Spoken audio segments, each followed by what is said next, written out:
Where did you go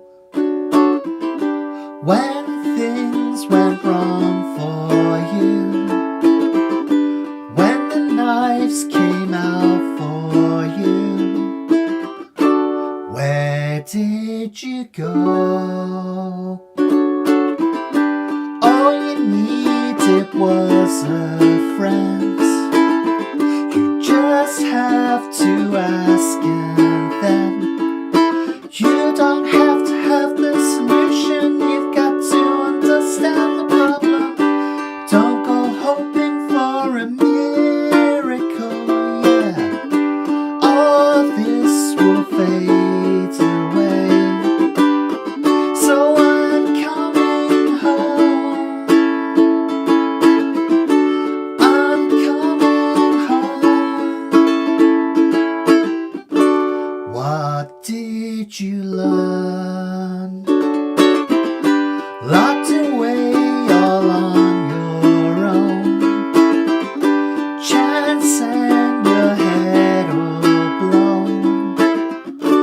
What did you learn? It was unfortunate. You missed your chance to find out that you don't have to have the solution. You've got to understand the problem. Don't go hoping for a miracle, yeah. All this will fade away.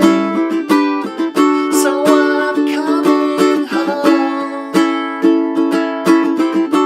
I'm coming home. Try a solo.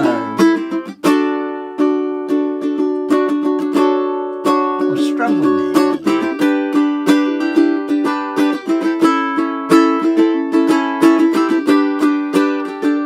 Keep it going, guys.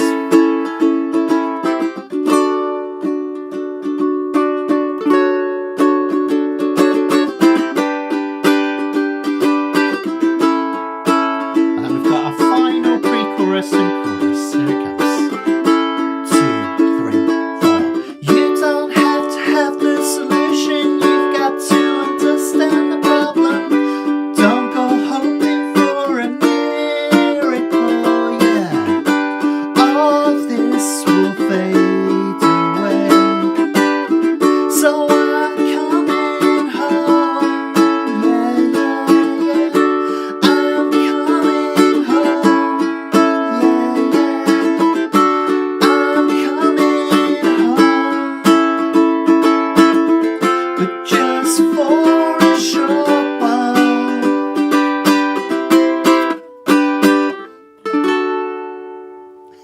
Well done, everyone. Some proper Britpop. I hope you enjoyed that, guys. And let me know if you know that one. It's the original is absolutely beautiful. The guitarist does some gorgeous arpeggios.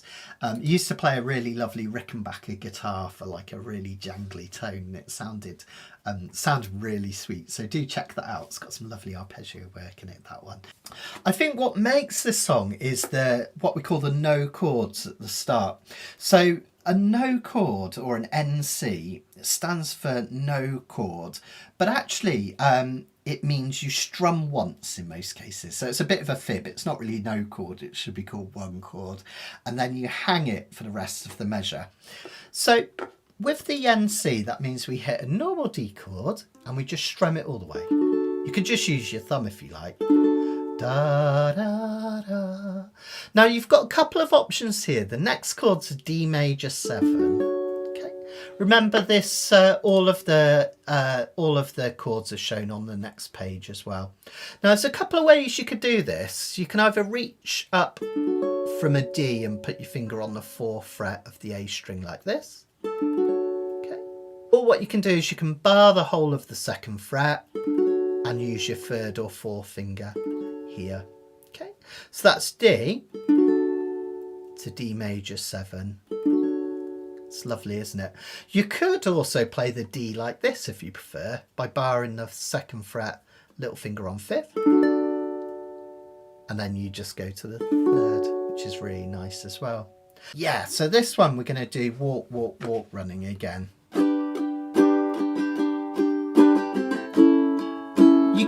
something more complex if you like, but I like just standard slowed down. That's walk, walk, walk, running, walk, walk, walk, running on a G and an A. And we do it again. I'm just going to tune up in a minute because I notice I'm slightly out. Must be the heat of this little cupboard. I'll just put that together so you can see how it works and how it sounds. Okay. 2, 3, 4. Where did you go? 2, 3, 4. When things went wrong for you. When the knives came out for you. Where did you go? All you needed was a friend. You just have to ask and then. Nice, isn't it? Really, really sweet chords. Okay, so that's the verses, and it really sounds effective, but it's really that simple. That's all we're doing for that one. Then we've got this pre-chorus, which goes from the D to the D major 7 again. But notice it's almost the same as the verses. We've got this D, which you can play this way, or you can play this way. You don't have to have a solution. Little finger down for D major 7. You just gotta understand the problem. 4 chord, as always. But don't go hoping for a... Now we've got an unusual chord here, this flatted 6th chord. We call it an A sharp, even though it's flatted, but because we're in a key of D, we need to think of sharps rather than flats. Keys have all sharps or all flats, and the key of D, it's the 2 sharp notes. Again, don't sweat the theory too much. It shouldn't fit in this key, really. It's kind of an awkward chord. It should be a natural A chord. But the reason it works is it goes to this C chord, which is also flatted, which is the 4 of the 4. We talked about that in the last song, didn't we? 4 of the 4, D, E, F, G. C is 4 above G, G, A, B, C. That's all that means. But the reason it works is that B flat chord, we're thinking of it as an A sharp, leads beautifully into the C chord, which works really nicely because it's the same thing a whole step away. Okay, so the A sharp, you can think of it as a B flat chord. We're doing a mini bar here over these 2 strings, reaching up and over to this 2nd fret of the C string, up and over again to the 3rd fret up here. Notice the straight arm here, really important. And notice that these fingers are at an angle. They're not like this, which is going to be uncomfortable. They're reaching up and over. You could also play it like this way, barring the whole of the 1st fret, as close to that metal fret as possible. Here's where the highest tension is on your uke. Here it's a bit easier. Okay, see, that wasn't particularly clean, so I just need to move it about a bit until I get it clean. Okay, so you can do either of those, and after that chord it goes to a C. Now what you can do is take that shape up, or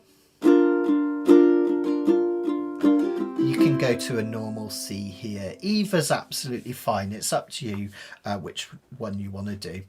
I'll put that together with the lyrics so you can see it, and I'll stay on close camera. So this is the pre-chorus, okay? 1, 2, 3, 4. You don't have to have a solution. You've got to understand the problem. Don't go searching for a miracle. Isn't that lovely? Remember, I could just do miracle. That would be fine as well. Okay. Then we go to the chorus. This is really lovely. Again, if I bring up this sheet, you can really see the Nashville numbers, what's going on here. Look, basically it's just 4, 5, and then 1, 5, 1, 5. So 4 because it creates a sense of change. When we go to a new section, we often get the 4 chord coming in, don't we? We've done that before. And then the 5 chord creates tension at the end of the line. We have that each time. The thing to watch out for on this, don't sweat it if you get it wrong, it's fine, or you'll soon get used to it. But notice that this first line of the chorus, we've got G for 2 measures. 1, 2, 3, 4, 1, 2, 3, 4. Then we've got A for a whole measure, 1, 2, 3, 4, plus another half measure, 1, 2, 3, 4. Okay, that's what catches a lot of people out. G, A, G. Okay, you can count it like this: 1, 2, 3, 4, 1, 2, 3, 4, 1, 2, 3, 4, 1, 2, 1, 2, and then you're back to a D. So I'm coming home, yeah, yeah, I'm coming home. Really sweet, isn't it? Now that's most of the song. I'll talk you through the soloing on this one in just a minute, because you can have a little go at soloing if you want to. There's one little bit at the end, just in terms of the chords, before we look at soloing, and it's dead simple. When you do the final chorus, notice there's this little end chorus, if you like, and what you do is you just strum these just for a short while. 2 beats of F, 2 of C, 2 of G, and then these last 3 chords you're going to strum 2 quick Cs, 2 quick Gs, and then hit that D. I'll show you what I mean. But just for a short while. Ba, ba, ba, ba. Isn't that a cool ending? It's just like on the record, which is really, really super nice. Let's have a look at the soloing for this one then, what options we've got here. We don't often play in the key of D, so it can be a little tricky to think about. But that's where this diagram comes in again, this black and white one, right? Because we know that this top one that says reentrant will work for any major scale. We've just got to think of it as a scale shape. So what we're going to do is we're going to do this scale shape, but we're going to start it from the 2nd fret of the C string. Remember, with the reentrant one, we're always starting it from the C string. Why the 2nd fret? Well, that's where the square is going to be, which tells us our root. But why the 2nd fret? Why not any other fret? It's because this is in the key of D, and the D note on your ukulele is the 2nd fret of that C string. C, C sharp, D. Then if we just do that same shape as we did earlier, we go up 2, come back to where we started, up 1, up 2, back to where we started, up 2, and up 1 further.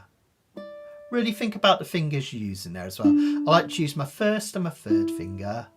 1st, 2nd, little, 1st, 3rd.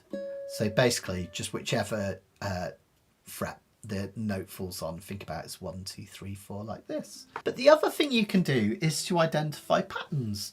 So can you see any patterns here that could be quite useful in the D major scale? I can see a few straight away. So for instance, if I look at the E and the A string again, and a lot of ukulele players will mostly solo on the E and the A string because that covers nearly all the notes that you'll need to play on uke. But also it means that you haven't got to worry too much about C and G string, you haven't got to worry about low G, high G, and because they're higher in pitch, they sound really sweet and they cut through. Notice something cool here on this D major scale. Can you see that if we start it on the A string, we've got the 5th fret, then we go up 2 to this E note here, then we go up 2 again to F sharp, and then we've got a similar thing starting on the next one where we go up 2 and up 2. So can you see that we've got 5, 7, 9, 10, 12, 14. Gap, gap, then we start again, gap, gap. Now that's really cool because that's like a shape that you can remember, but there's something else even cooler. If you look on the E string, the second one down, we've got the same shape again.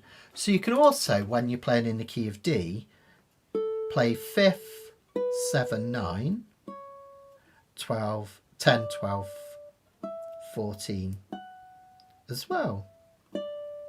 So that's like a pattern, isn't it? And we got it here. So that gives you a kind of a cool little pattern that you can play around with. If I put the backing track on, I come in on close cam and I can play it. I'm not going to play a crazy amount of notes, but just playing around with those shapes.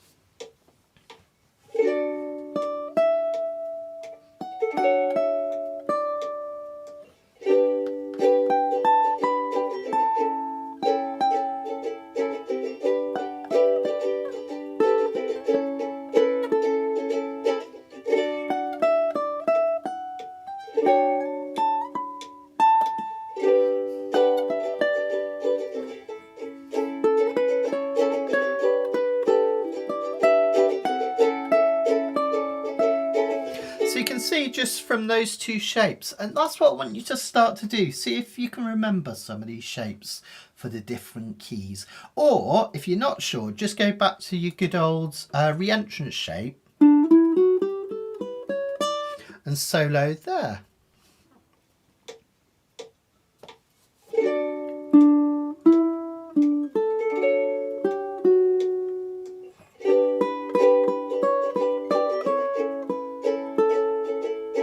Soloing. Shall I just do a quick backing track so you can have a little practice of try that soloing? Let's give it a go. So I'll be your backing track. Have a little noodle. 1, 2, 3, 4.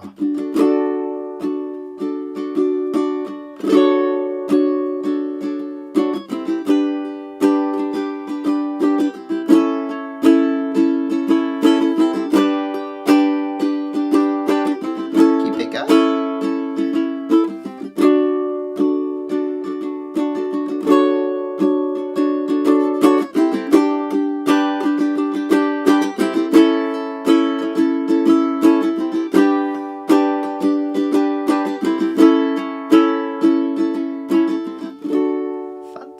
Well, thanks for everything tonight, guys. I will stick around for a little Q&A at the end, but let's just try one last song all together. Come in after 4. 1, 2, 3, 4. Where did you go when things went wrong for you? When the knives came out for you?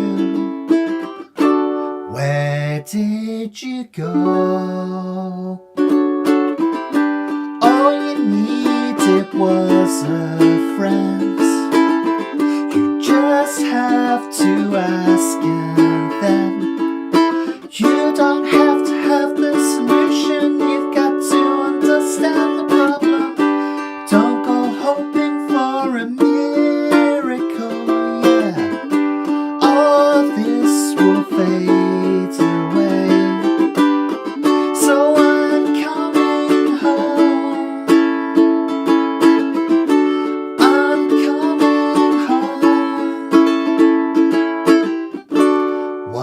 Did you learn?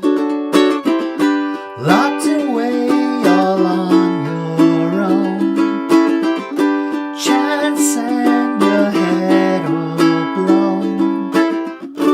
What did you learn?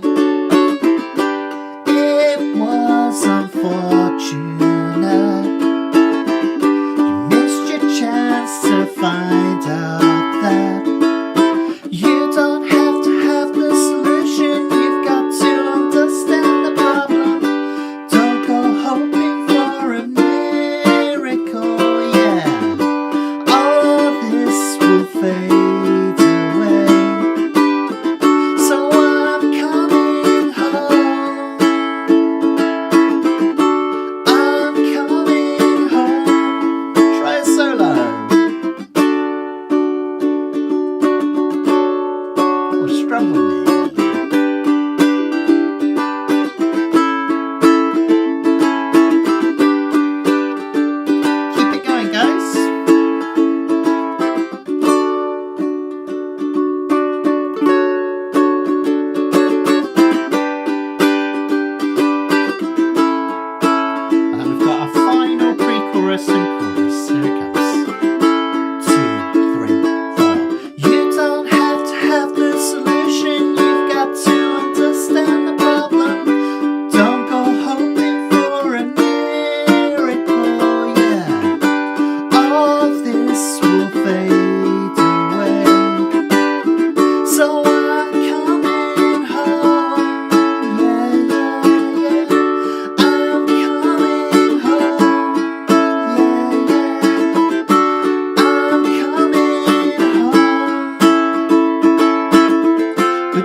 Well done, everyone. Some proper Britpop. I hope you enjoyed that, guys. And let me know if you know that one. It's the original is absolutely beautiful. The guitarist does some gorgeous, gorgeous arpeggios.